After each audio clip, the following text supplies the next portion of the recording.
Morning everyone. সকাল সকাল বৃহস্পতিবারে আমার আঁকার স্কুলে শুরু হয়ে গেছে ক্লাস। সবাই ক্লাস করছে ঠান্ডাতে। একটু দেরি হলেও ঠিকঠাক টাইমেই সবাই এসছে। তো যাই হোক, চলো দেখা যাক কি করছে।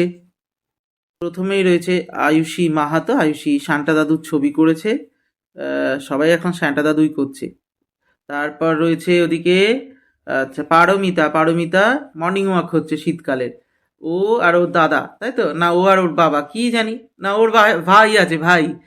আর ওদিকে এদের দুজনকে সোনিয়া, আর এদিকে হচ্ছে আমাদের হচ্ছে শিবম। দুজনকে কি দেয়া হয়েছে? দুজনকে দেয়া হয়েছে সান্টা দাদু আঁকতে। না দেখে, ওরা না দেখে করছে, চেষ্টা করছে, করুক। আর এই দিকে হচ্ছে আমাদের মুন্সি। কি মুন্সি? সৃজিতা মুন্সি। খেজুর রস খাবে বলে খেজুর রস পেরে নিয়ে যাচ্ছে মুন্সি। এই যে, খানিকটা হোক, আবার দেখাবো, ভিডিও করে তোমাদের সাথে শেয়ার করব। আমিও ওদের সাথে বসে বসে ছবি করছি। রং করবে? করো।